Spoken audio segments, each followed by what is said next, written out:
pessoal do Facilitando a Medicina, tudo bom com vocês? Eu sou Cleverson do VEC e a gente vai para mais uma aula da parasitologia. Então, se eu te ajudar de alguma forma e você quiser mais informações de qualidade, se inscreve no canal e deixa o seu joinha e vamos logo ao que interessa. Hoje vamos falar de mais um problema causado por parasitas, enfermidade ou doença de Chagas, como você preferir. E como toda doença e enfermidade tem uma causa, essa não é diferente. A doença de Chagas é ocasionada por um parasita, um protozoário, que é o Trypanosoma cruzi. Esse nome meio diferente, mas dando um pitaco, um conselho para você memorizar: Trypanosoma cruzi. Cruzes, longe de mim, entendeu? Trypanosoma cruzi, essa piada ruim aí, talvez te ajude a memorizar. Então, esse Trypanosoma cruzi é um protozoário flagelado. Esse protozoário que vai causar a enfermidade de Chagas. Não esquece isso. Agora, quem seriam os infectados? Quem seria o reservatório dessa enfermidade? Poderíamos citar o próprio ser humano, os mamíferos, também alguns animais como raposa, tatu, capivara, bicho preguiça, entre outros. Seriam o reservatório, seria afetado com os sintomas dessa enfermidade. Agora, existe um vetor. O que é esse vetor? O vetor seria um inseto, o Triatoma infectans. Esse é o nome desse inseto. Mas popularmente ele é chamado de bicho barbeiro. Esse nome mesmo, bicho barbeiro. Agora, qual seria a função dele? É uma função bem ruim. Por quê? Esse vetor vai sair picando uma pessoa e picando outra. E isso vai fazer o quê? A generalização da contaminação. Ele vai sair contaminando geral por aí. Então guardem essa informação. Existe o vetor dessa enfermidade de Chagas, que é o Triatoma infectans, conhecido bicho barbeiro. E também não é só por meio de picar as pessoas que vai se contaminar. Também pode haver a contaminação com esse Trypanosoma cruzi por meio de alimentos contaminados. Por exemplo, garapa. O que é garapa? O caldo de cana, quando não é bem higienizado, pode existir a presença desse parasita. E também o açaí. Então é bom a gente sempre ter um cuidado a mais aí. Então o que a gente viu até agora? Quem é o causador da doença de Chagas é o Trypanosoma cruzi, um protozoário flagelado. Lembra? Cruzes, que era longe de mim. Trypanosoma cruzes. Tem um vetor, que é o bicho barbeiro ou Triatoma infectans. E qual é o ciclo dessa enfermidade, basicamente? Vamos contar uma história que você vai entender melhor. Nós temos uma pessoa contaminada. Essa pessoa contaminada com o nosso Trypanosoma cruzi, o protozoário que causa a enfermidade de Chagas. Essa pessoa está ali doente, está lá deitada no sofá, está ali com mal-estar, está doente. Aí veio quem? O vetor, o inseto.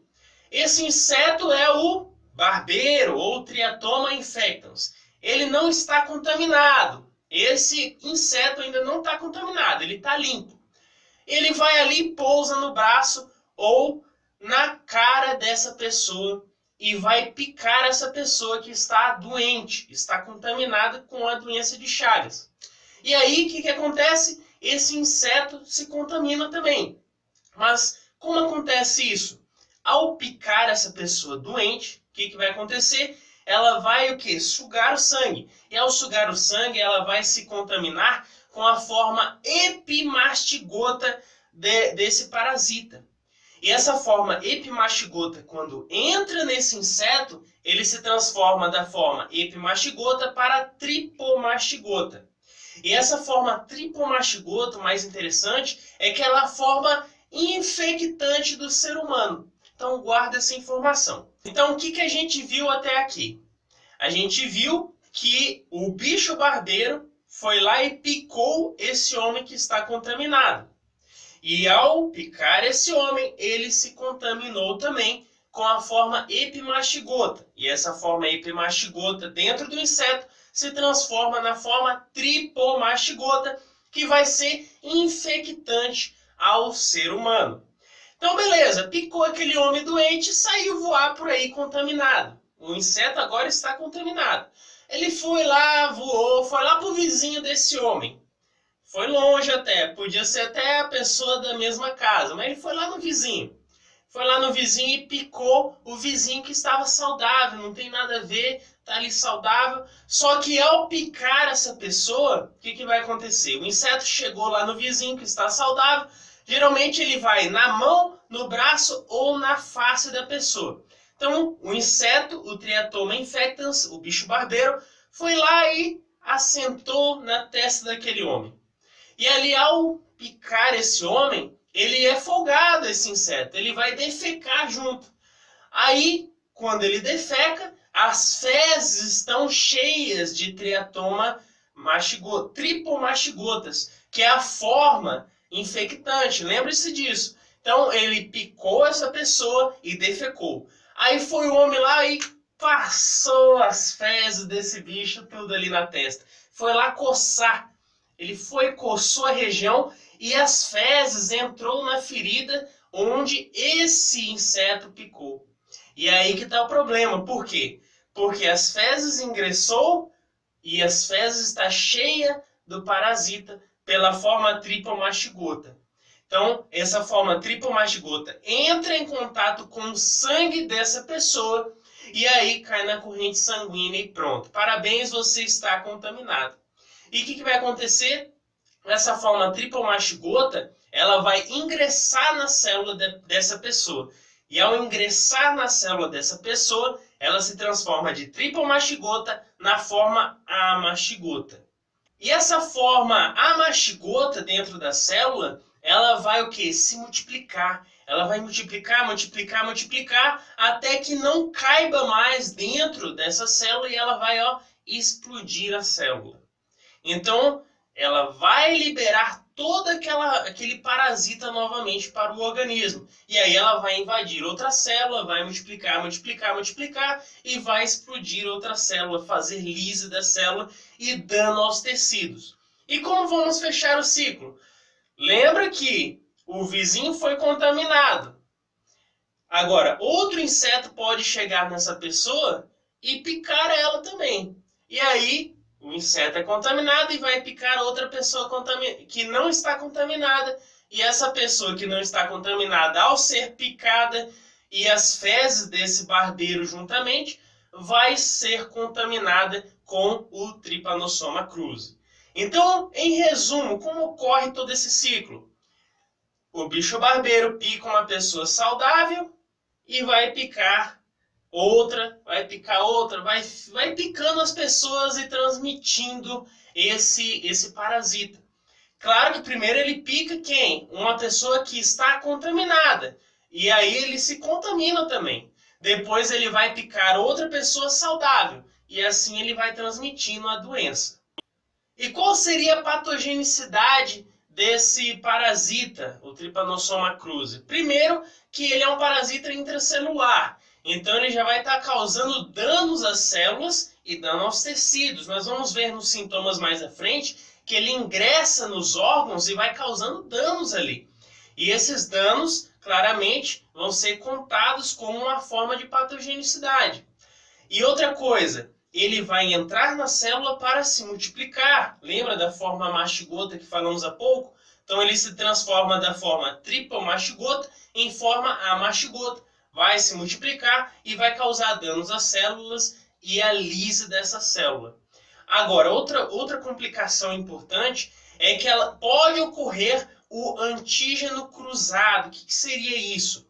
Como esse parasita ele é intracelular, ou seja, ele entra na célula, o sistema imunológico pode começar a atacar as próprias células desse indivíduo. Olha que interessante. Como existe uma troca cruzada de antígenos, ela pode tanto atacar as células que estão contaminadas como as células saudáveis. Então o sistema imunológico ele fica meio que louco. Ele vai atacar células saudáveis e células contaminadas. Então seria também uma forma de patogenicidade. E quanto aos sintomas, o que a gente pode falar? Os sintomas ele pode ser classificado em agudo e também em sintomas crônicos. Claramente os sintomas agudos vão ser mais amenos e os sintomas crônicos vão ser aqueles mais prejudiciais e a gente vai entender. Calma, vamos por partes. Então, os sintomas agudos. Primeiro, se forma o chagoma. O que é esse chagoma no sintoma agudo? Seria basicamente feridas. Essas feridas que ocorrem no local onde o nosso inseto, o vetor, o barbeiro, foi lá e picou essa pessoa. Então, no local onde picou esse inseto e houve a penetração da forma infectante, a tripa ou mastigota, vai ocorrer a formação do chagoma, que seriam como feridas, ulcerações ali, uma forma que vai deixar até inchadas esse local onde houve a penetração. Geralmente ocorre na face da pessoa, também na mão ou no braço. Em alguns casos até na região ocular, deixando aquele olho bem inchado, parece que a pessoa levou um soco ali no olho. Então, esse seria um sintoma. Qual outro sintoma agudo que a gente pode destacar? Pode ter febre, essa pessoa, claramente, por quê? Porque é um parasita intracelular, ele vai estar ali causando danos nos tecidos, nas células. Então, febre, cefaleia, mal-estar. Em alguns casos, esse parasita ainda pode migrar para o fígado, causando a hepatomegalia, aquele fígado grandão, inchado, porque está tendo o quê? Destruição de alguns hepatócitos, destruição de tecido, irritação, então hepatomegalia, e também a esplenomegalia, que é o inchaço lá do baço, danos no tecido do baço. Então, basicamente, esses seriam os sintomas agudos. E os sintomas crônicos? Os sintomas crônicos, como falamos, vai ser um pouco mais complicado, ali já é um pouco mais agravado.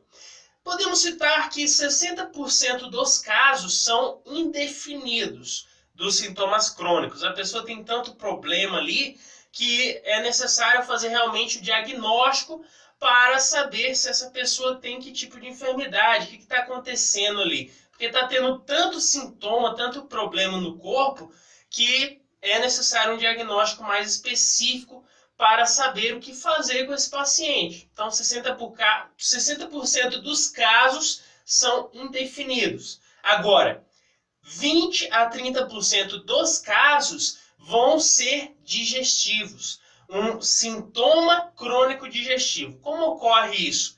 Esse parasita, basicamente, ele vai atacar a inervação do tubo digestivo, principalmente a inervação parasimpática. Para você entender qual é o prejuízo disso, vamos entender a base da fisiologia. Nós sabemos que o nosso tubo digestivo ele é inervado e ele possui os músculos lisos.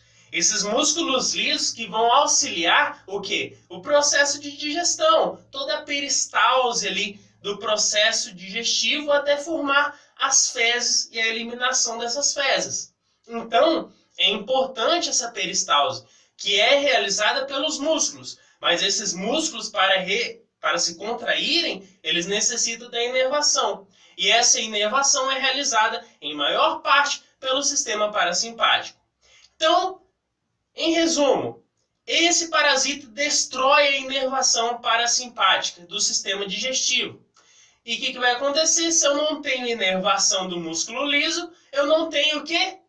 Peristaltismo, então a minha digestão vai ser prejudicada. E, claramente, o sintoma vai ser peristalse, eu não vou ter mais o peristaltismo adequado. Outro sintoma seria o megacólon. Esse parasita entra no cólon e vai causar danos.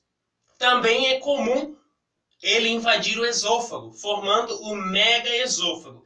Então, seriam esses sintomas, basicamente, principais, ocasionados dos sintomas crônicos no sistema digestivo.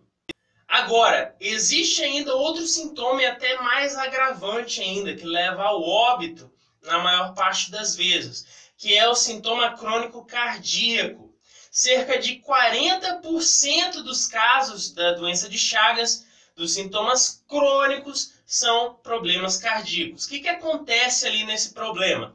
Basicamente, esse parasita claramente vai atacar o coração. Mas o que ele faz? Ele vai destruir os miócitos cardíacos, as unidades contráteis desse coração. Porque nós sabemos que o coração é um músculo. Então ele vai destruir essas células contráteis. Além disso, ele vai destruir o sistema de condução elétrica do coração.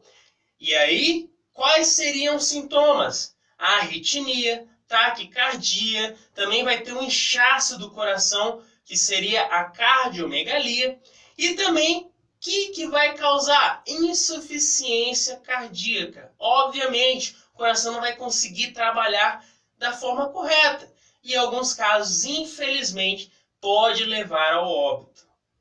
E como diagnosticar essa enfermidade, esse parasita?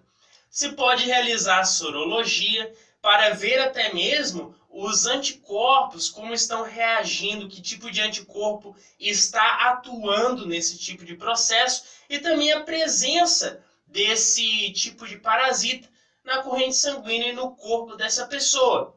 Mas também pode-se realizar hemocultivo e também um exame chamado de xenodiagnóstico. O que seria isso? Seria pegar esse bicho barbeiro, esse inseto, porém esse inseto estaria limpo. Ele não está contaminado com o parasita, o Trypanosoma cruzi. Ele está limpo, não tem nada nesse inseto. Então eu pego o barbeiro e boto ele para picar essa pessoa. Se ao picar essa pessoa, o inseto que não estava contaminado e estiver contaminado após picar essa pessoa infelizmente está com o parasita, o Trypanosoma cruzi. E o tratamento? Benzonidazol e halopurinol. Porém é importante ressaltar que eu vou estar tratando os sintomas, lembre-se disso. E a profilaxia? Se o vetor é um grande problema, ou seja, esse inseto barbeiro vai estar picando e transmitindo a enfermidade, o parasita, é bom combater esse inseto, o Triatoma infectans ou bicho barbeiro. Vamos eliminar ele. Elimina o vetor, diminua o quê? A forma de transmissão.